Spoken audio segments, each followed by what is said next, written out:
Hi, I'm Brian Hallett with Pro Video Coalition, and I'm joined with Scott Simmons and Van from Adobe. We are talking productions, which is the new way for projects in Adobe. Now, I'm a cameraman.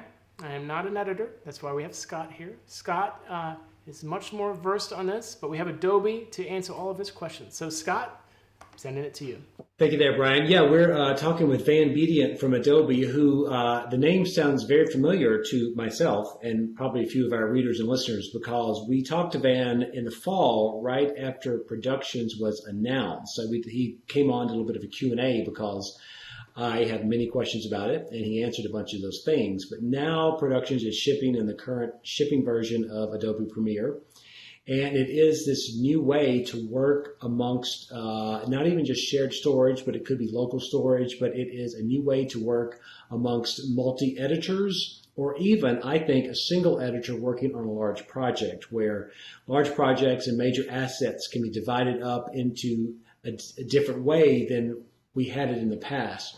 And I think the easiest way to think about this is if you think of a project file can now almost be a bin, and you will then have a master project you're working from, and you can access media from the other projects and think of those things as a bin, and you access that media through the new production architecture, which again is really going to help with organization.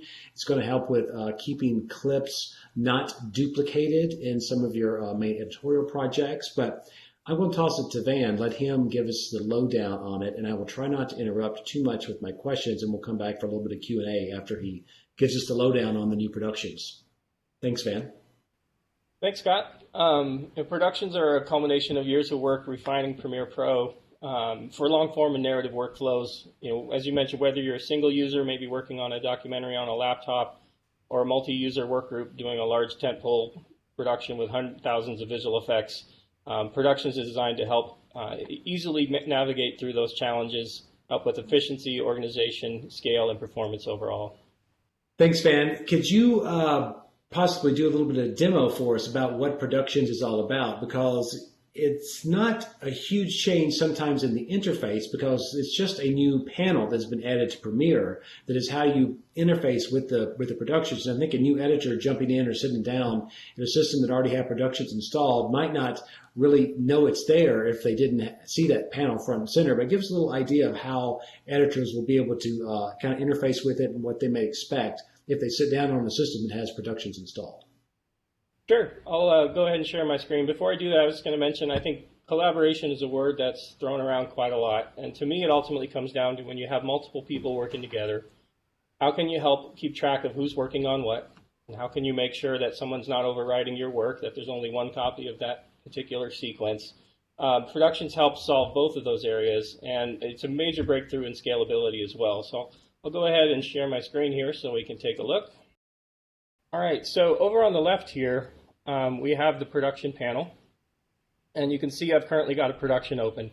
It's designed to help you segment or componentize your project into smaller elements, as you mentioned. A television show or an episodic might commonly work based on acts.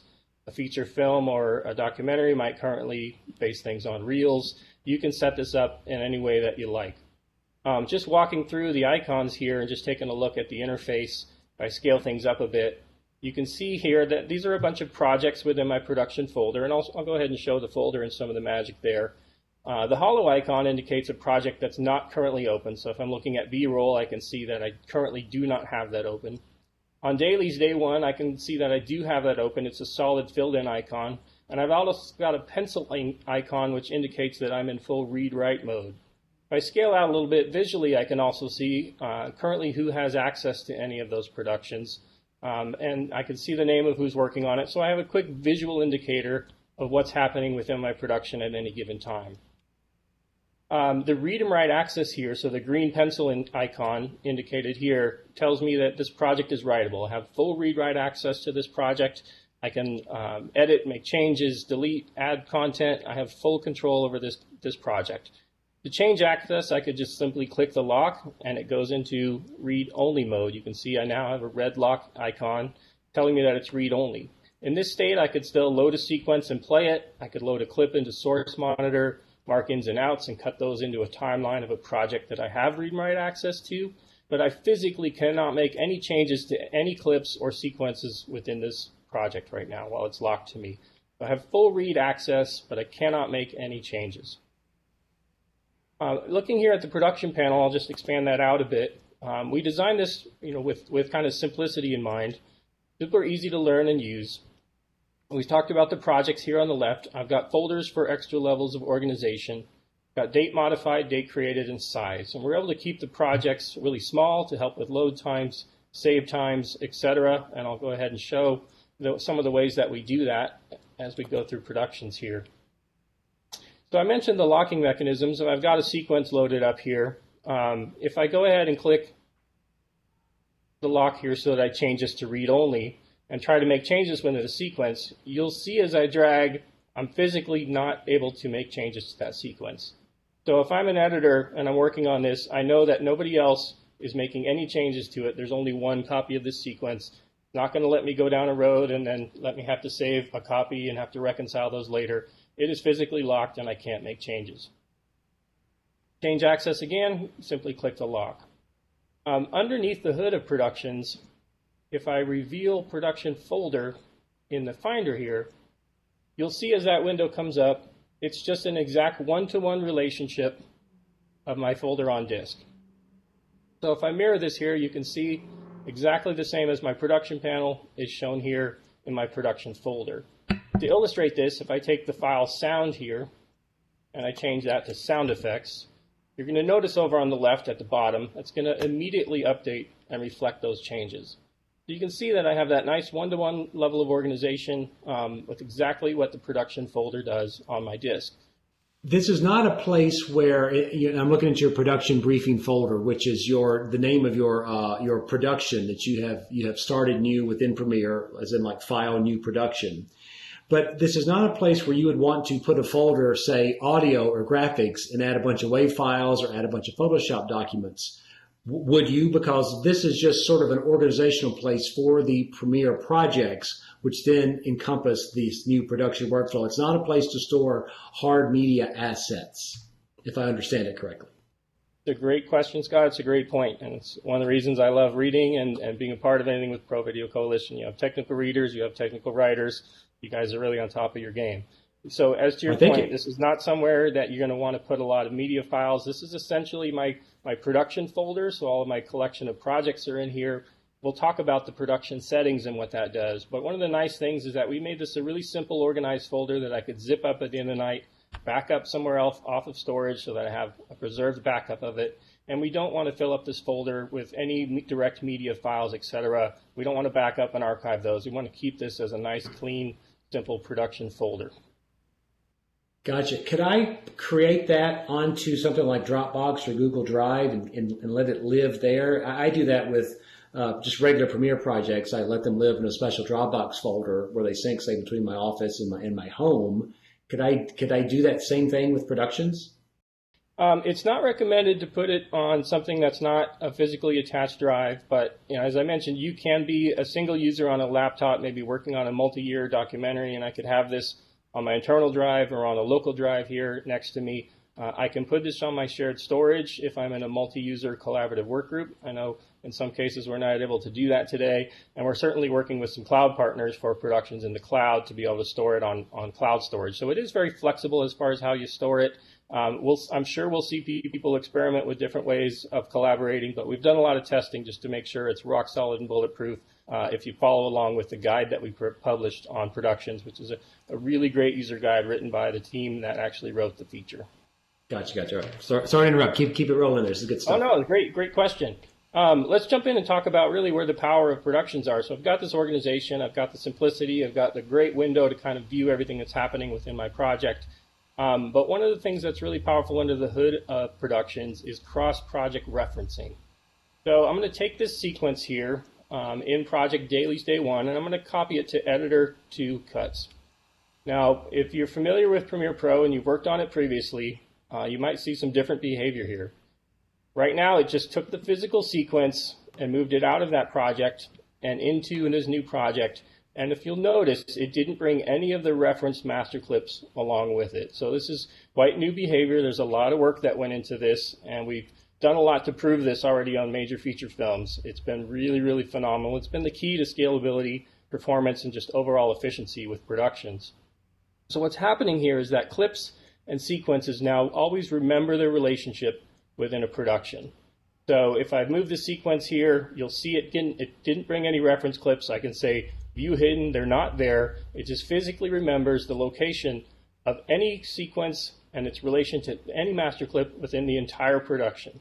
So this means that there only needs to be one instance of a master clip throughout an entire production, which is one of the things that, again, helps keep the project small. They load fast, they autosave fast, etc. And we can scale just effortlessly by creating as many projects over here on the left as we want. I'm old enough to remember when web browsers first came out, you could only open one web page at a time. There wasn't a concept of tabs. Today, I have 15, 20 tabs open in my web browsers at any given time. And we look at projects the same way and timelines the same way. We want you to have as many of these open as you want so that you can flexibly jump around without having to close one thing to go work on another.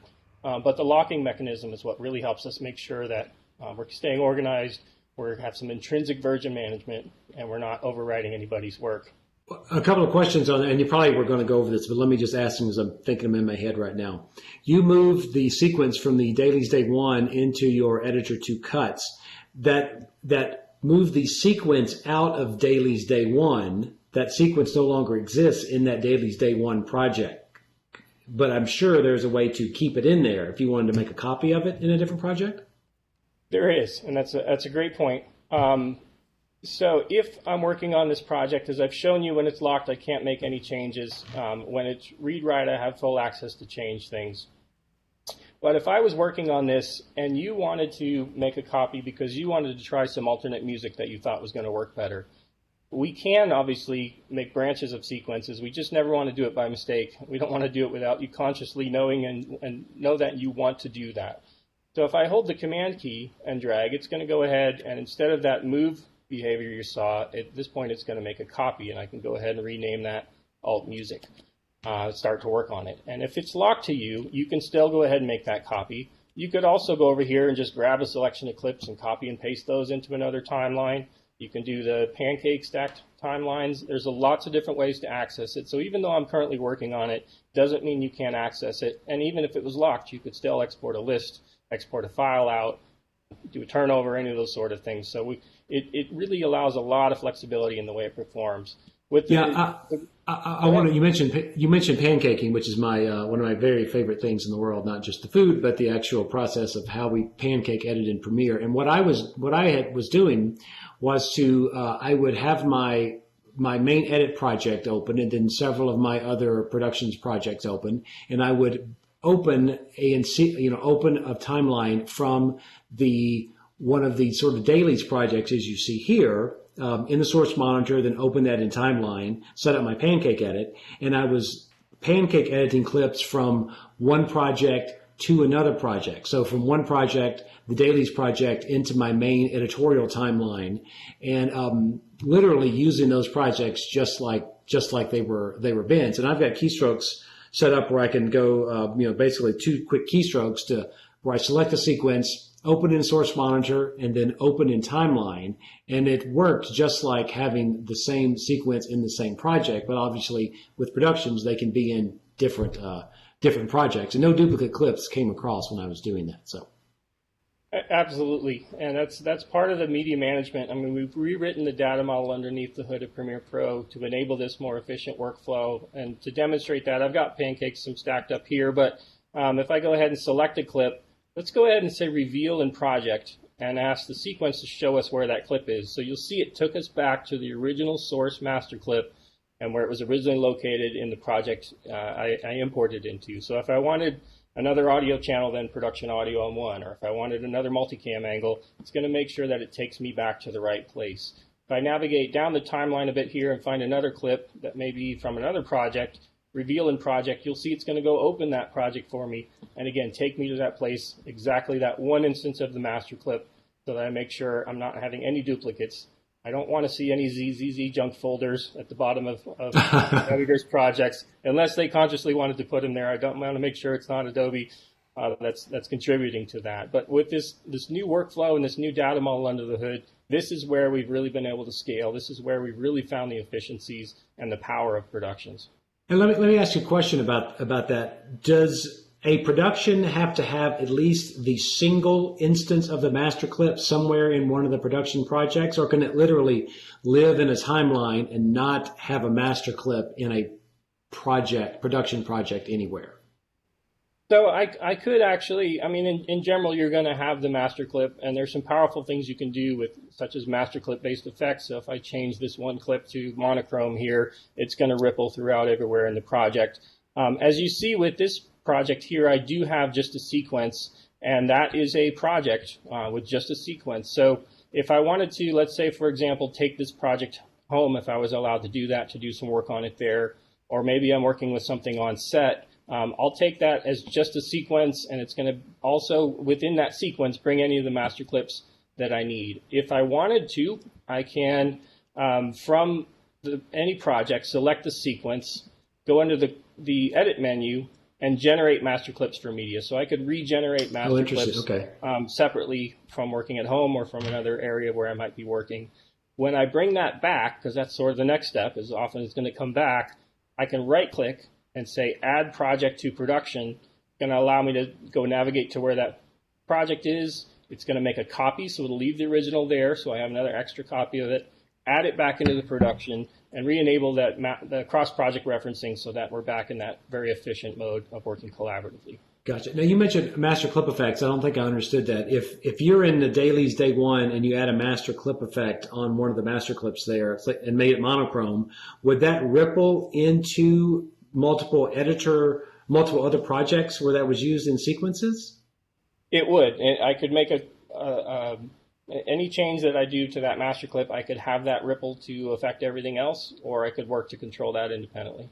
Oh, how would you do that?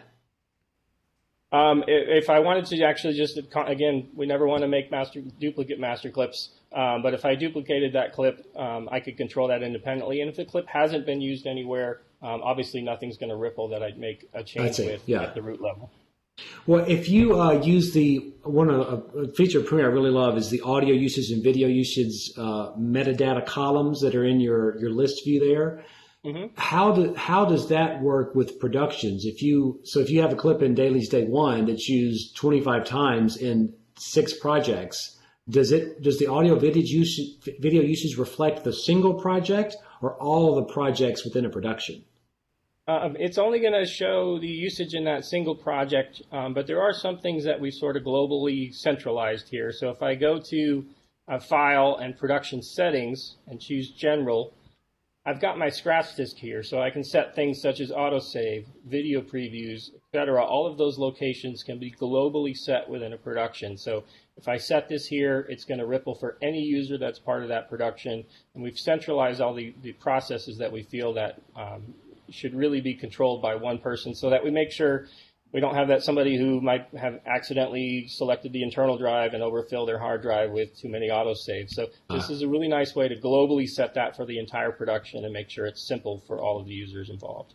Two questions here. If you don't mind, jump back into that where you just were at the project settings. All right, to go into the menu. Now you've got two things here now. We've got project settings, which you've always had, and now we have production settings. And if you hit production settings general, if you open that up, we see missing down there is that checkbox for the project label and project clip names. So that is missing in the past. If you check that on, if you change the name of a master clip or change the color label, that would ripple through to the timeline. But now that is gone out of the production settings window. Is that because it's now more of a global thing as opposed to a sort of a project-based thing? It'll still work essentially the same. We had to do a little bit of work for nuanced workflows there, where if I'm making a change, let's say I'm adding master clip-based locators in a sequence, but those might have belonged to a project that's currently not open to me. So we've done a lot of work analyzing different workflows, interviewing customers through beta and through proof of concept customers that we've worked with to make sure that the behavior is expecting as they would want it and ultimately wish it to. So master clips, effects, label colors, changes like that will always follow downstream. If there's something locked that you're not able to currently make a change to, it'll stay within that sequence and then update and ripple back to that project when I open it up where the master clips belong. Gotcha. So it's never making anybody stop or saying you can't do that. We can continue working. We can add the markers. We can add the locators, label colors, all those things when we want to do it. And the system sort of resolves it for you in the background. Gotcha. And second question there sort of piggybacks off the scratch disk, but it's not scratch disk. Talking just media cache, which is I guess that would be a system level thing that gets under your file preferences. Is the media cache changed at all, or how does the media cache gel with this new productions workflow? Any changes there? The media cache stays the same. We recommend that that's targeted to a local drive to stay efficient. But one of the things that's really helpful about productions is that we kind of componentized this project that we looked at. We broke it into smaller sections, sort of atomic elements or a project that we can divide up work and have multiple people working in parallel without overriding each other's work. One of the other benefits is that if I have a really long project, let's say I've been working on a documentary for 3 years and I'm deep into this, and every time I load it up, it just takes a while because I had everything in one project. With this workflow, if I decide I'm going in and all I need to do is work on editor 2 cuts today, the production opens instantly. I can go right to editor 2 cuts. So more efficiency, even though we haven't changed the way the cache works, there's more efficiency in that I can go right to what I want to get to work on without having to load and index the entire collection of assets that might be contained for a production or multi-year production that's been going on for a long time. So again, helping people get in and get right to work quickly is a really big advantage.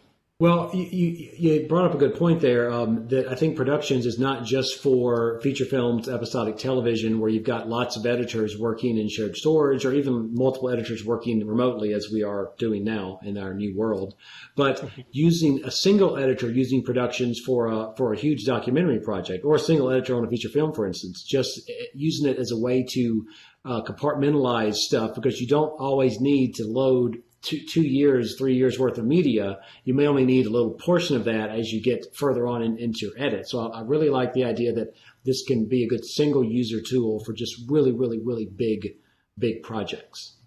It's really proven to be exactly that, and it's kind of wonderful to have this command center over here where I can have anything here. I could have, if I'm working on an episodic series, whether it's for YouTube or broadcast or streaming, I can have last season's episodes all contained in a folder, and there they are right there if I have to go back and reference something. Or season 1, I can go back to that. All of those could be quickly just located here in the panel, and I can dive into that. I don't have to close something, open something else, go get that, figure out how I have to copy paste. It's just all right there, and I can basically effortlessly scale this as large as I want.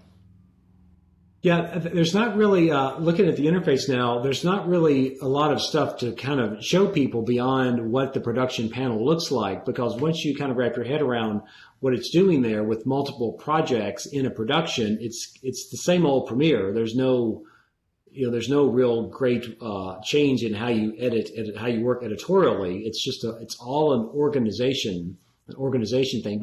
But now, within each project in your production, you can still have multiple bins. You can still have multiple sequences. You have all of the stuff. There's no limitation on what goes into a project in a production, because it is a Premiere project. It's the way it's always been. Exactly, and that was one of the design goals, is how do we keep this simple and intuitive enough that people can pick it up quickly, get the collaboration features, get the scalability and organization that they're looking for, but then not have to relearn an entire new process. So that was one of our key design goals. One of the other parts of it is just how do I make sure that, again, everybody's working together without overriding anybody's work. So the locking sort of gives us that intrinsic sort of version management. And if I'm careful about my media management and iterating versions of sequences, that keeps things very well organized. Overall, the feedback we've had from users is that we've sent it out in beta, or we've had shows that we've been working with that are using it, and it's been awfully quiet. And we're like, is everything going okay? Oh, that's so good. we call them up. We're like, what's going on? They're like, it's great. It solved all the problems, and we're working, and we'll call you if we need you. We're like, hey, we're really, really pleased to hear that. So we're happy to see how quickly people have picked it up, how quickly they've learned it, and that it really seems to solve a lot of the challenges that they might have run into with long form in Premiere Pro before. I mean, I really feel like this solves long form in Premiere, and we couldn't be more excited to get it out in the market. Let me ask you, use the word problem. Let me ask you a potential problem that I could see. If you've got 5 dailies projects right there right now, if all 5 of those were opened up, you're kind of stuck with the, I guess what, we could call sort of the tabbed panel problem, if you want to call it a problem, where you've got lots of tabs opened in panels. Is there any advice for editors of how to keep track of which project you've got open, and if you're trying to move one sequence, from a dailies or an assistant editor project into the main editor project? What's some strategies for trying to keep tabs of what's open and, basically what all you have open and how to find stuff that you've been opening through the production panel? It's a great question. Certainly having a lot of screen real estate really helps. We're seeing a lot of the ultra-wide monitors and things that really help people keep a lot on screen but stay organized. And we did some design work to make sure that you can access the same features here from the production window. If you might be looking for a specific project, I could reveal things. I can change read-only mode to read-write mode. I've got all the capabilities here. One of the things that we didn't talk about is that, Scott, if let's say you opened this sequence and you've been working on it for 2 hours, and I have a version of it here that's actually 2 hours old because you just saved, you made some changes, and now that's been updated. I can't demonstrate that here without multiple folks working together, but I would see a little yellow triangle indicator here letting me know that there's some changes that have been made to that project as you just saved, and now those are available to me. If I'm busy and I'm in my creative flow, I don't have to worry about that. But one of the nice things as we were looking at the menus here is that we've added a few new features. So refresh all projects, or just simply pulling down the menu here and choosing refresh project, will update and make sure I get all those changes that you just made so that I'm immediately up to date. We've also added close all projects, save all projects. The nice thing is these are all mappable keyboard shortcuts. So if you just want to remap Command S to save all projects, you can do that. If you want reveal to be a certain key, you can do that. And refresh could be Command R, whatever you want refresh to be. So we've made that fairly flexible with making sure that it's addressing globally across the project, helping you stay organized and making sure that you're up to date. You're always looking at that latest version whenever you need to be. Yeah, that's nice. I don't think I realized. I think I knew the right click in the production panel presented you options, but I don't know if I looked at it really closely. I haven't done a ton of work in productions yet. It's just been playing around. I will give one tip that I have started using a lot more over the years. Used to be we couldn't open more than one project in Premiere, but now we can have multiple projects open. As I've migrated from sort of using the media browser as a place to bring media back and forth, and open multiple projects. If Van, go under the window menu real fast there, I think it's worth reminding folks that you can always go under the window menu, or is it the view menu? The one where, where you can see. It's hidden by the screen share controls, as a matter of fact, so I can't get to the window menu because it's right underneath pause sharing. Oh, I see. Yeah, I see what you're saying there. Well, yeah, it's under, here, let me go into my system and I'll just tell you where it is. Under window, you have, it'll show you on a submenu of the projects that you have open and the production. And you can always go under window projects and bring up into the forefront any project that you have open. So you've got a new production menu item for the production panel, but then with multiple projects open, as you will have often in a production, if you go under window projects, all the open projects are listed with a check mark, and you can just click the one and that would bring it sort of the forefront of all of your panels. So if you're working in a place where you had multiple projects open, then you'd kind of like lost track of where you are or couldn't find the project that you needed. That's always an easy way to be able to go right to where you want to go, even if, say, your production panel was hidden on another monitor or was tabbed into another panel. So that's one I use a lot to be able to figure out where I am. So yeah, that's a great point. And I think we're hoping that the production panel gives people that quick view that they can just scan, see where anything is, see the status of it, right click and reveal it or get right to it, and just help with overall navigation and organization. Even again, if I was just a single user working with multiple projects, there's really no reason not to bring it into a production. I get all the value of the cross-project referencing and that great media management and that new asset model. Brian, you work in a news environment. Was there some news-related questions that you want to toss out to Van?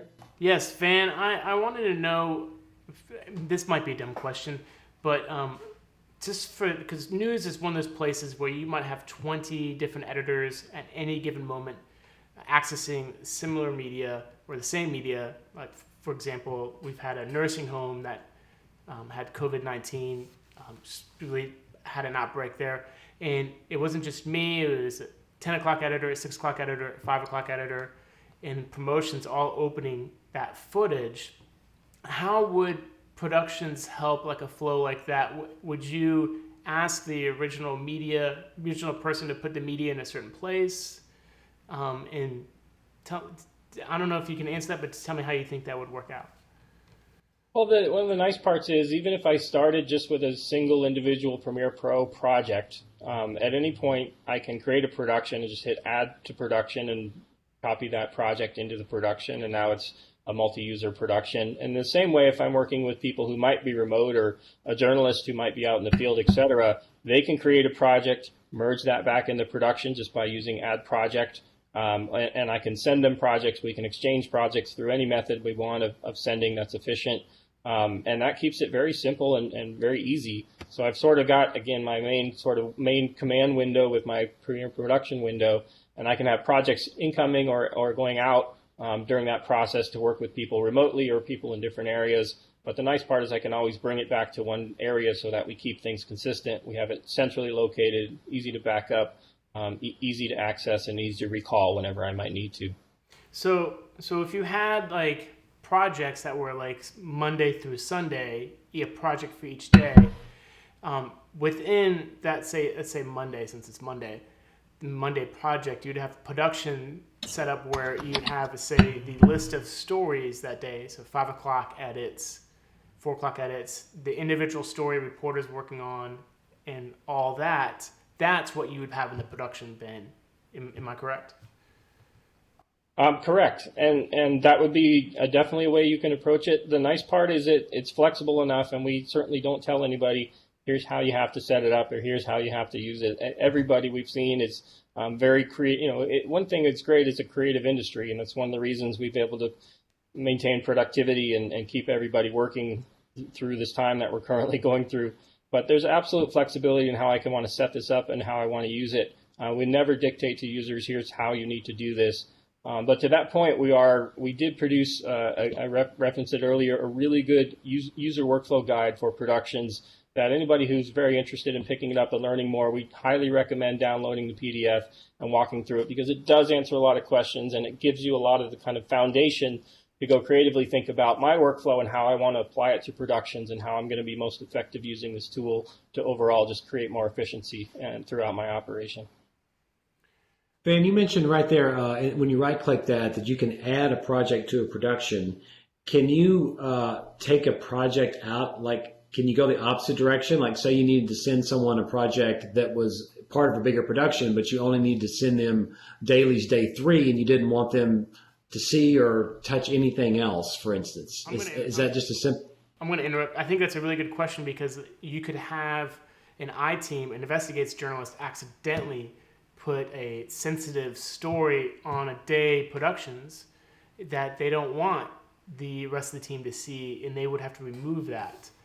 Yeah, absolutely. I can just go ahead and reveal that project in Finder. I could send off a copy to anywhere I want to go. You mentioned, whether it's Dropbox or I want to email or Signian or Aspera or do any of those types of things. I can just take that project, push it out to any of the remote users, and they have the ability to send it back to me, and I can integrate it back into the production, incorporating any of their changes now available for all the users working here. So that's part of, like I mentioned, there's a lot of flexibility in how I want to do that. There's no right or wrong way to do it.